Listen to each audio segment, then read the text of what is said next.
تو پتہ یہ لگا کہ بادشاہوں کو خراب کرنے والے ان کے مشیر ہوتے ہیں۔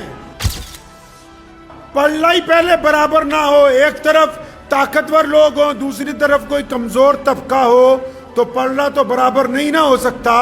جھوٹ کا جواب جھوٹ سے نہیں دیا جا سکتا، بے ایمانی کا جواب بے ایمانی سے نہیں دیا جاتا۔ گرتے ہیں سمندر میں دریا تو بہت سے، لیکن کسی دریا میں سمندر نہیں گرتا۔ حدیث کا مفہوم ہے کہ جب بندہ کسی ایسے آدمی کے ساتھ زیادتی کرتا ہے جو سامنے سے جواب نہیں دیتا، کوئی اپنی بیوی کے ساتھ، کوئی اپنے ملازم کے ساتھ، کوئی راہگیر کے ساتھ، کوئی چلتے ہوئے کسی غریب آدمی کے ساتھ۔ بسم اللہ الرحمن الرحیم۔ شروع اللہ کے نام سے جو بڑا مہربان اور نہایتی رحم کرنے والا ہے۔ تمام حضرات درود شریف پڑھ لیجئے۔ اللہم صلی علی محمد وعلی آل محمد کما صلیت علی ابراہیم وعلی آل ابراہیم انکا حمید مجید۔ اللہم بارک علی محمد وعلی آل محمد کما بارکت علی ابراہیم وعلی آل ابراہیم انکا حمید مجید۔ حالات کے قدموں پہ کلندر نہیں گرتا، حالات کے قدموں پہ کلندر نہیں گرتا، ٹوٹے بھی جو تارا تو زمین پر نہیں گرتا۔ حالات کے قدموں پہ کلندر نہیں گرتا، ٹوٹے بھی جو تارا تو زمین پر نہیں گرتا۔ گرتے ہیں سمندر میں دریا تو بہت سے، لیکن کسی دریا میں سمندر نہیں گرتا۔ اللہ کے پیارے نبی حضرت محمد رسول اللہ صلی اللہ تعالیٰ علیہ وسلم کی جو زندگی ہے، آپ صلی اللہ علیہ وسلم کا جو پیغام ہے، نبی علیہ الصلوۃ والسلام نے راستہ جو جینے کا عطا کیا، اس میں ہر صبح و شام کی رہنمائی شامل ہے۔ جس طرح ضرورت پڑنے پر ڈاکٹر الگ الگ دوائیاں تجویز کرتا ہے، اسی طرح اسلام نے الگ الگ اوقات میں، الگ الگ وقت میں، الگ الگ حالات کے درمیان اپنے ماننے والوں کی رہنمائی کی۔ عبادات کے ساتھ ساتھ اس بات کو یقینی بنایا کہ بہترین زندگی گزارنے والا بندہ کون ہو سکتا ہے۔ ہمارے پیارے نبی حضرت محمد رسول اللہ صلی اللہ تعالیٰ علیہ وسلم کی اگر ہم زندگی دیکھتے ہیں تو آپ صلی اللہ علیہ وسلم نے دنیا کو ایک بہترین طریقہ عطا کیا جینے کا۔ اسلام سے پہلے دنیا میں کیا تھا؟ رنگ ڈنگ جو تھے نا دنیا کے، وہ ایسے نہیں تھے۔ دین آنے سے پہلے، پیارے نبی صلی اللہ تعالیٰ علیہ وسلم کا دور آنے سے پہلے، بہت سارے لوگوں کو آپ نے سنا ہوگا کہ جب کوئی پریشانی آتی ہے، دکھ آتا ہے، تکلیف آتا ہے، یا کبھی حالات ناسازگار ہو جاتے ہیں، تو بڑے لوگ جو دیندار لوگ ہیں وہ اس بات کی تلقین کرتے ہیں کہ نماز پڑھو، استغفار کرو، اللہ تعالیٰ سے استغفار کرو، اپنے گناہوں کی معافی مانگو۔ لیکن اسلام نے انسانوں کی دو طریقے سے رہنمائی کی، روحانی طور پر بھی، جسمانی طور پر بھی، دینی طور پر بھی، سماجی طور پر بھی۔ اب صرف ایسا تو ممکن نہیں ہو سکتا کہ کوئی پریشانی صرف دعا سے ہی حل ہو جائے۔ دعا بھی کریں، کوشش بھی کریں۔ پتہ یہ لگا کہ دین جو ہے وہ دعا کے ساتھ کوشش کا نام بھی۔ ایسے کیسے ممکن ہو سکتا ہے کہ ایک بندہ بیٹھا دعا کرتا رہے کہ یا اللہ مجھے پیاس لگی ہے، پانی پلا دو، تو دریا جو ہے اس کے گھر تک آ جائے؟ نہیں، وہ دعا کے ساتھ اس بات کی کوشش کرے کہ وہ اٹھ کے اس جگہ تک پہنچے جہاں سے اچھا، میٹھا، صاف ستھرا پانی میسر ہو سکتا ہے۔ اگر ہم پہلے کے حالات دیکھتے ہیں تو دنیا میں ظالموں نے ہمیشہ بڑی بلند آواز میں جھوٹ بولا ہے۔ تو پہلے کیا ہوتا تھا کہ جب کبھی کوئی بندہ ظلم کرتا تھا، کوئی جھوٹ بولنے والے لوگ جھوٹ بولتے تھے، تو جو مظلوم لوگ ہوتے تھے، جو غریب لوگ ہوتے تھے، جو مظلوم طبقے ہوتے تھے، جو سماج میں پچھڑے ہوئے لوگ تھے، وہ اس ظلم کے سامنے چپ ہو کے اپنا سر جھکا دیا کرتے تھے. اگر آپ دنیا کی تاریخ اٹھا کر دیکھیں گے، اگر وشو کا اتہاس آپ اٹھا کے دیکھیں گے تو پیارے پیغمبر حضرت محمد رسول اللہ صلی اللہ علیہ وسلم سے پہلے جو ظلم کرنے والی طاقتیں تھیں ان کے مقابلے میں یا جن لوگوں پر ظلم ہوتا تھا وہ لوگ خاموش ہو جاتے تھے، چپ ہو جاتے تھے، تسلیم کر لیتے تھے. تو نبی علیہ الصلوۃ والسلام نے کیا کیا؟ ظلم کا جواب ظلم سے تو نہیں دیا جا سکتا، جھوٹ کا جواب جھوٹ سے نہیں دیا جا سکتا، بے ایمانی کا جواب بے ایمانی سے نہیں دیا جاتا، ریاکاری کا جواب ریاکاری سے نہیں ہوتا، گھمنڈ کا جواب گھمنڈ نہیں ہوتا. اب جو پلڑا ہی پہلے برابر نہ ہو، ایک طرف طاقتور لوگ ہوں دوسری طرف کوئی کمزور طبقہ ہو تو پلڑا تو برابر نہیں نہ ہو سکتا. لیکن ہمارے پیارے نبی صلی اللہ علیہ وسلم نے یہ تربیت کر دی انسانوں کی کہ پہلے دور میں جو رواج چلتا آ رہا ہے کہ ظالم جب ظلم کرتا ہے مظلوم سر جھکا دیتا ہے اور مظلوم اس کے آگے گھٹنا ٹیک دیتا ہے، مظلوم ظالم کے آگے چپ ہو سکتا ہے. لیکن پیارے نبی علیہ السلام نے یہ رواج ڈالا کہ اگر ظلم ہو تو ٹھیک ہے کہ ظلم اگر ہو گیا کوئی بات نہیں، لیکن ظلم کے آگے گردن نہیں جھکائی جا سکتی ہے. یہ فرق آ گیا.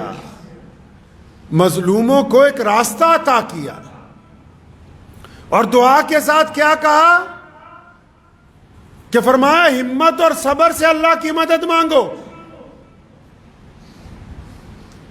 حکم ہوا کہ غریبوں کی، مظلوموں کی، غریب طبقوں کی یا جن پر ظلم ہوا ہے ان کی حوصلہ افزائی کرو. تو پتہ یہ لگا کہ پوری دنیا میں ایسے لوگ جو کہ پریشان حال ہوں اگر تو پریشان حال لوگوں کی پہلی مدد یہ ہوتی ہے کہ ان کو ڈرایا نہ جائے بلکہ ان کی حوصلہ افزائی کی جائے. اور صرف ڈرے ہوئے لوگ ہی نہیں، معاشرے میں باقی بھی کوئی بیماری سے ڈرا ہوا ہے، کوئی کاروبار کے نقصان سے ڈرا ہوا ہے، کوئی عزیز و اقارب سے ڈرا ہوا ہے، کوئی رشتہ داروں کے ظلم سے ڈرا ہوا ہے، تو جو ان کے ساتھ تعلق رکھنے والے لوگ ہیں، جو ان کے یار دوست ہیں، جو ان کے پڑوسی ہیں، جو سچ بولنے والے لوگ ہیں، ان کی پہلی ذمہ داری یہ بنتی ہے کہ وہ لوگوں کو ڈرائیں نہیں بلکہ ان کو ہمت دیں، حوصلہ دیں. کیونکہ پریشانی کے دور میں، مشکل کے دور میں اگر بہترین پناہ کوئی ہوتی ہے تو وہ انسان کے دل کی طاقت ہوتی ہے. اور جب ساتھ والا، کوئی اس کا دوست، کوئی اس کا پڑوسی کسی کی ہمت توڑ دیتا ہے تو وہ صرف اس کی ہمت نہیں توڑتا بلکہ اس کے ذہن کا، اس کے دل کا، اس کے جسم کا، اس کے کاروبار کا، اس کے خاندان کا نقصان کرتا ہے. تو شریعت نے تو صرف یہ نہیں کہا کہ آپ دعا کریں بلکہ یہ بھی کہا کہ مظلوموں کی ہمت افزائی کرنی ہے. چاہے مظلوم کسی بھی قوم سے تعلق رکھتے ہو، چاہے ان کا مذہب کوئی سا ہو، چاہے ان کی ذات کوئی ہو، چاہے ان کا رنگ کیسا ہی کیوں نہ ہو. یہی تو فرق ہے ظلم میں اور حق پرستی کے اندر کہ ظالم جب ظلم کرتا ہے تو اس کے دل میں خوف نہیں ہوتا، حق پرست جب مدد کے لیے نکلتے ہیں تو پھر وہ اپنے اور پرائے کی تمیز نہیں رکھتے اس کے اندر. تو پہلی بات تو یہ ہمیشہ ذہن نشین رکھیں کہ اللہ نے قرآن پاک میں وعدہ کیا کہ ہر مشکل کے بعد آسانی، ہر ایک مشکل کے بعد آسانی اللہ نے فرمایا ہے. اللہ کی حکمت کو کوئی بندہ پہنچ نہیں سکتا. ہر مشکل کے بعد آسانی ہے، اس بات کو ذہن نشین کر لیں، اور جب اللہ پر یقین کامل ہوگا تو حالات آتے جاتے رہتے ہیں، لیکن جو بندہ ثابت قدم رہ جائے، اللہ کو وہ لوگ بہت پسند ہیں جو دوسروں کو ڈراتے نہیں، جو دوسروں کو خوف زدہ نہیں کرتے، جو دوسروں کے منہ کا نوالا نہیں چھینتے۔ اللہ تعالیٰ کو وہ لوگ پسند ہیں۔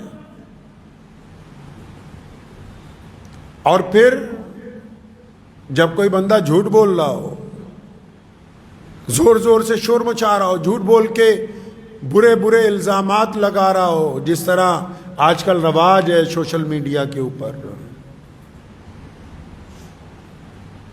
تو اسلام نے کیا کہا کہ جھوٹ بولنے کے والے کے مقابلے میں جھوٹ بولو؟ جس طرح آج کل کچھ مسلمان یوٹیوبرز بھی لگ گئے جھوٹی کہانیاں بنانے میں،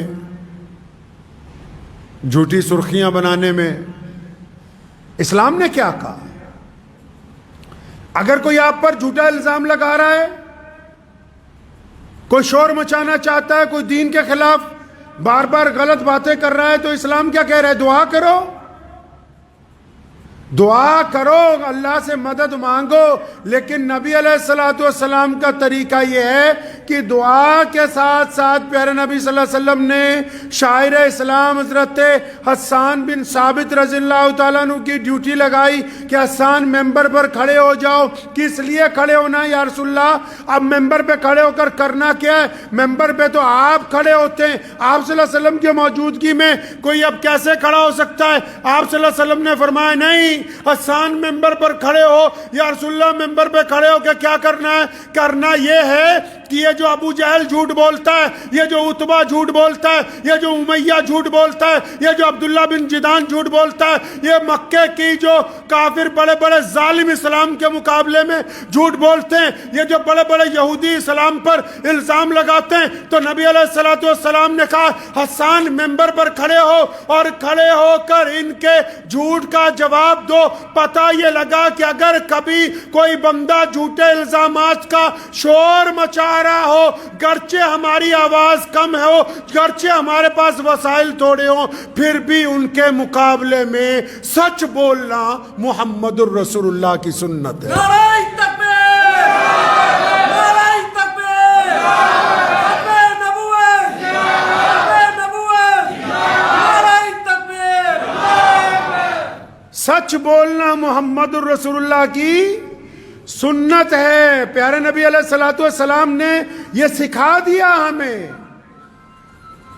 کہ جھوٹ بولنے والے جھوٹ بولتے رہیں، ہم کوئی ان کی زبان پکڑنے نہیں جا رہے، لیکن جو حقیقت ہے اور جو سچائی ہے اور سچ بولنے والوں پر پابندی لگائی، وہ تمام لوگ سنیں، جو مسلمان میڈیا والے بھی ہیں، جو یوٹیوبرز بھی ہیں۔ ہم سچ کے جھوٹ کے مقابلے میں سچ میں ملاوٹ کرنے والے نہیں ہیں، ہم جھوٹ کے مقابلے میں جھوٹ بولنے والے نہیں۔ جو حقیقت ہوگی اس کو بیان کیا جائے گا۔ اسلام نے جو نظام عدل کا طے کیا، اس کا اصول یہ ہے کہ قصور اگر اپنا کا ہوگا تو اپنوں کو قصوروار بتایا جائے گا، قصور اگر پرایوں کا ہوگا تو پرایوں کو قصوروار بتایا جائے گا۔ سچ جھوٹ کے مقابلے میں سچ کے اندر ملاوٹ نہیں کی جا سکتی ہے۔ یہ نبی علیہ السلام کی سنت ہے۔ اسلام بہترین دین ہے۔ اسلام نے ہر دور کے قانون، ہر دور کے قاعدے، ہر ایک طرح کے حالات کا بتایا کہ کرنا کیا ہے۔ ایسا تو نہیں ناممکن ہو سکتا کہ کوئی مریض آ جائے آپ کے پاس اور اس کی حالت بڑی خراب ہو اور ڈاکٹر صاحب بیٹھے نہیں دوائی میں بعد میں دوں گا، پہلے میں اس کو دم کرتا ہوں۔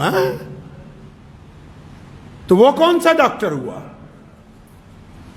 امت کو ضرورت ہے حوصلے کی، عزم کی، صبر کی، استقامت کی، کندھے سے کندھا ملانے کی، نفاق کو دور کرنے کی، نا اتفاقی کو ختم کرنے کی، تعلیمی طور پر، معاشی طور پر لوگوں کا ساتھ دینے کی۔ اب وہ تمام اگر امور کو چھوڑ دیا جائے اور صرف یہ سمجھا جائے کہ اکیلی عبادات کے بل کے اوپر ہم آگے بڑھیں گے، نہیں، پیارے نبی صلی اللہ تعالی وسلم نے طریقے واضح فرمائے کہ کس وقت میں کیا کام امت مسلمہ کو کرنا ہے۔ اور جو ظلم کرنے والی طاقتیں ہوتی نا، جب بندہ کرسی پر ہوتا ہے نا، پاور میں، کوئی بھی کرسی ہو، جوانی کی بھی کرسی ہوتی ہے، علم کی ہوتی ہے، اقتدار کی ہوتی ہے، بیوپار کی ہوتی ہے، عہدے کی ہوتی ہے، دفتروں میں بڑے بڑے سرکاری افسران کی ہوتی ہے۔ اور جب بندہ پاور میں ہوتا ہے تو وہ سوچتا ہے کہ میں نے تو ہمیشہ ایسے ہی رہنا جیسے آج ہوں۔ بندہ سوچتا ہے کہ بس ایسے ہی رہے گا سب کچھ، اور اس بندے کو راضی کرنے کے لیے اس کے جو ماتحت ہوتے ہیں وہ ہر جائز ناجائز کام کو کہتے ہیں کہ جناب آپ جو کہہ رہے ہیں وہی اچھا ہے، حکمرانوں کو خراب کون کرتا ہے۔ ایک بہت مشہور حکایت ہے، ایک بادشاہ صبح کو نکلا سیر کے لیے تو سبزی منڈی میں چلا گیا، تو تمام سبزیاں وہ دیکھ رہا تھا تو بینگن پڑا ہوا تھا، تو اس نے جب بینگن کو دیکھا تو اسے پسند آیا، تو اس نے جب بینگن ایک ہاتھ میں اٹھایا تو اپنے وزیر کو کہنے لگا دیکھو یہ کتنی اچھی سبزی لگ رہی ہے۔ کہتا جناب یہ تو بہت پیاری سبزی ہے، اس کا رنگ دیکھیے کتنا پیارا ہے، اور دیکھیے اس کے سر پہ تاج لگا ہوا ہے، کتنی پیاری سبزی ہے یہ، اس کے موٹا دیکھیے کیسا ہے، گول مٹول ہے۔ اس نے وزیر نے بادشاہ کو خوش کرنے کے لیے 200 تعریفیں اس بینگن کی کر دیں۔ کچھ مہینے گزرے، بادشاہ پھر منڈی کی طرف گزرا، پھر بینگن پہ نگاہ پڑی تو بھول گیا بادشاہ کی مجھے پسند تھا۔ اس نے اٹھایا وزیر کو، کہتا یار یہ کیسی عجیب سی سبزی ہے۔ کہتا جناب بالکل بھدا سا ہے، یہ سر کے اوپر پونچھ لگی ہوئی ہے، بالکل ہی بیکار ہے، دیکھو تو صحیح، نہ اس کا سر ہے نہ پیر ہے۔ تو پتہ یہ لگا کہ بادشاہوں کو خراب کرنے والے ان کے مشیر ہوتے ہیں۔ اس ضمن میں ایک بڑا خوبصورت واقعہ صحابہ کرام رضی اللہ تعالیٰ اجمعین کی جماعت میں سے بھی نظر آتا ہے، جب سیدنا عثمان رضی اللہ تعالیٰ عنہ کے دور میں اور پھر سیدنا علی مرتضیٰ رضی اللہ تعالیٰ عنہ کے دور میں کئی جگہ بغاوتیں ہوئی نا، تو جو ان کے ہم اثر دوست تھے وہ گئے، انہوں نے جا کے کہا خلفائے راشدین سے، ان حضرات سے الگ الگ وقت میں، کہ ابو بکر اور عمر کے دور میں تو ایسے ایسے فتح ہوئی، آپ کے دور میں فلاں فلاں جگہ بغاوت ہوئی۔ بڑی خوبصورت بات مولا علی رضی اللہ تعالیٰ عنہ نے فرمائی تھی، فرمایا وہ جو پہلے خلیفہ گزر گئے نا ان کے مشیر ہم تھے اور ہمارے مشیر تم جیسے لوگ ہیں۔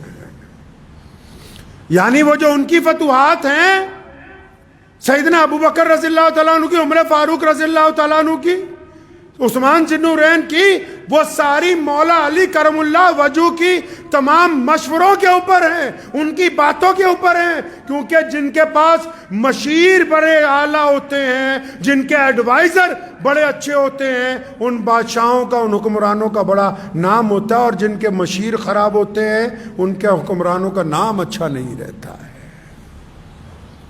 تو یہ ضروری نہیں ہے کہ ہم اقتدار میں جہاں بیٹھے ہیں، ہم سے پہلے پتہ نہیں کون بیٹھا ہوگا یہاں پر۔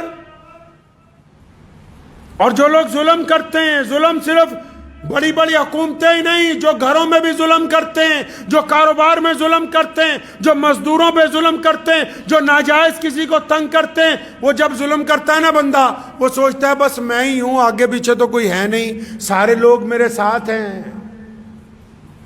تو پھر آج کل تو یوٹیوب کا دور ہے نا، نکالیے گا بہت سارے واقعات ایسے ملتے ہیں۔ ابھی بنگال میں ایک کوٹھی کا دروازہ توڑ کے ایک آدمی کو باہر نکالا، تو اس کوٹھی کے اندر گئے تو ایک بیڈ روم میں اس کے باپ کا پنجر پڑا ہوا تھا، ایک بیڈ روم میں ماں کا، ایک جگہ بہنوں کا، اربوں پتی لوگ تھے، لیکن دماغ میں پتہ نہیں کیا بات آئی، دروازہ گھر کا بند کر لیا، 7-8 سال کھولا ہی نہیں، بس باہر سے کھڑکی میں سے سامان منگاتے تھے، ملازم سے پکڑ لیتے تھے، پڑھا لکھے لوگ سارے۔ ایسا کیسے ہو گیا؟ یہ کیوں کر ممکن ہے؟ یہاں بھی کئی واقعات ہیں، بڑے بڑے شہروں میں آپ ابھی کہیں جاؤ گے بڑی بڑی پرانے دور کی بڑے بڑے محل بڑی بڑی حویلیاں کھنڈر بنی ہوئی ہیں. کیا بات ہو گئی؟ کہاں چلے گئے ان میں رہنے والے لوگ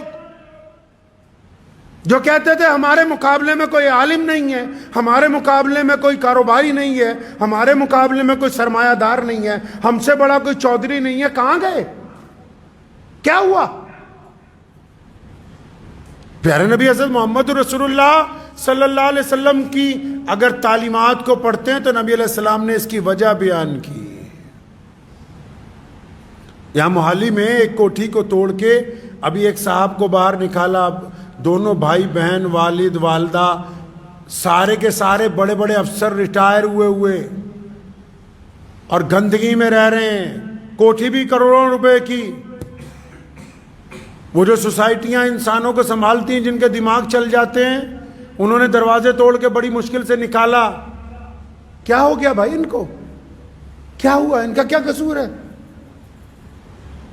پیارے نبی علیہ الصلوۃ والسلام نے وجہ بیان کی. فرمایا جب کوئی بندہ, سنو سارے دل تھام کے, چاہے کوئی حکومت کی کرسی پہ بیٹھا ہے, چاہے کسی کا اپنے گھر میں دبنگائی ہے, چاہے کسی کی اپنے بازار میں دبنگائی ہے, چاہے کسی کی کاروبار میں ہے, چاہے کوئی مسجد مدرسے میں دبنگائی کرتا ہے, سارے ہی سن لیں. صرف یہ نہیں کہ حکومتیں سارے ہی, جس کو اللہ نے جتنی خدائی کا حصہ دیا ہے, جب بندہ دبنگائی کرتا ہے نا تو نبی علیہ الصلوۃ والسلام نے فرمایا, حدیث کا مفہوم ہے کہ جب بندہ کسی ایسے آدمی کے ساتھ زیادتی کرتا ہے جو سامنے سے جواب نہیں دیتا. ہوتا ہے نا لوگ کوئی اپنی بیوی کے ساتھ, کوئی اپنے ملازم کے ساتھ, کوئی راہگیر کے ساتھ, کوئی چلتے ہوئے کسی غریب آدمی کے ساتھ. اے بڑے بڑے لوگ جن کو کینسر ہو جاتا ہے, یہ بڑے بڑے چودھری جنہوں نے کبھی کوئی غلط چیز کھائی نہیں ہے, جو پانی بھی 10 دفعہ فلٹر کر کے پیتے ہیں, جن کے گھر میں آرگینک کھانے جاتے ہیں, ان کی چھاتی میں کینسر کیسے پلا؟ ان کو کیا ہو گیا جو کہتے ہیں کہ ہم تو کبھی کوئی ناجائز چیز, کبھی ہاتھ دھوئے بغیر کسی کو کچھ لگایا ہی نہیں؟ کیا ہوا ان کو؟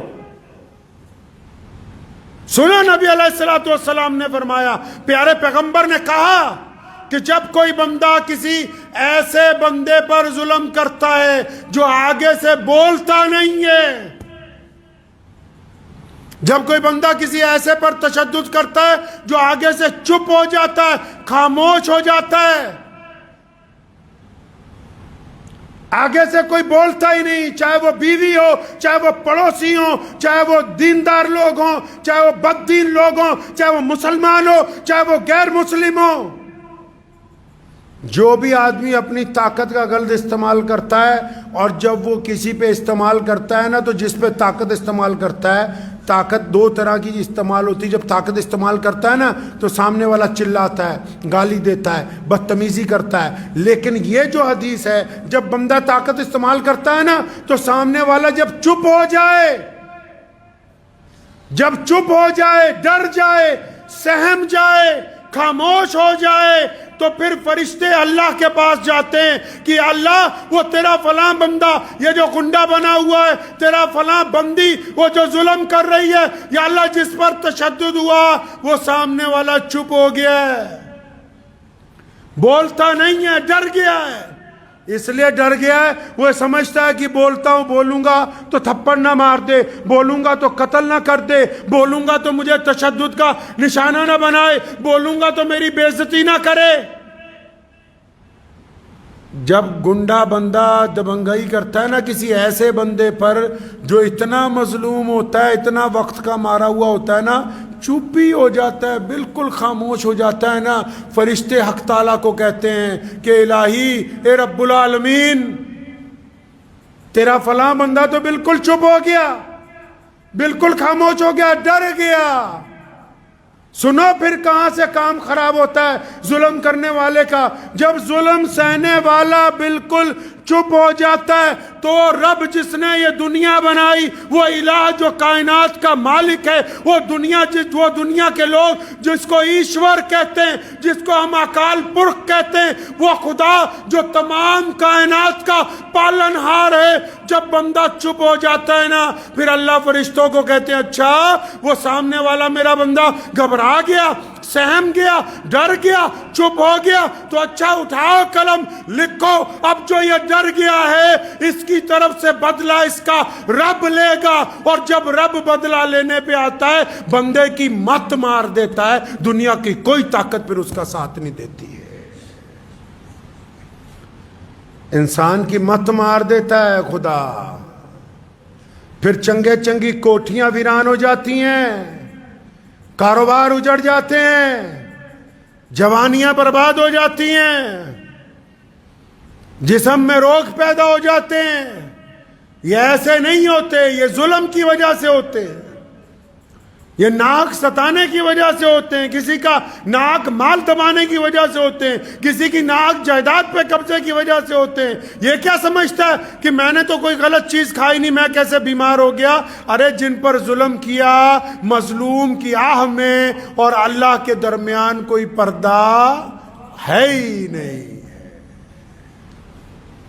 اس لیے ذہن نشین کر لیجئے اس بات کو کہ پریشانی کے دور میں صرف دعا نہیں ہے، دعا کے ساتھ حوصلہ بھی ہے، دعا کے ساتھ ہمت بھی ہے، دعا کے ساتھ ایک دوسروں کا ساتھ بھی ہے، دعا کے ساتھ سچ بولنا بھی شامل ہے، دعا کے ساتھ ظالم کے سامنے گردن اٹھا کے کھڑے ہونا بھی شامل ہے، دعا کے ساتھ بھوکے کو کھانا کھلانا بھی شامل ہے۔ عبادات اس وقت تک کامل نہیں ہو سکتی جب تک عملی طور پر بندہ محمد رسول اللہ صلی اللہ علیہ وسلم کے احکامات کی تکمیل نہ کر دے، اس وقت تک عبادات قبول نہیں ہو سکتی۔ تو دعا کریں اللہ تعالیٰ مجھے اور آپ سب کو ان باتوں پہ عمل کی توفیق عطا فرمائے۔ کریں گے کوشش انشاءاللہ؟ ہاں بالکل۔ اور جو لوگ سوشل میڈیا کے ذریعے کسی کو ڈرانا چاہتے ہیں، سوشل میڈیا کے ذریعے غلط خبریں پوسٹ کرتے ہیں، سوشل میڈیا کے ذریعے کچھ ایسی چیزیں دوسروں کو بھیجتے ہیں کہ اگلا پریشان ہو جائے، سہم جائے، جن کا منشا یہ ہے کہ وہ دوسروں کو ڈرانا چاہتے ہیں، جب یہ وقت کی لاٹھی پڑے گی تو وہ خود خوف زدہ ہو جائیں گے۔ اس لیے ہم لوگوں کو ڈرانے والوں کے اندر حصے دار نہ بنیں، لوگوں کی ہمت بڑھانے کے اندر حصے دار بنے۔ وآخر دعوانا ان الحمدللہ رب العالمین۔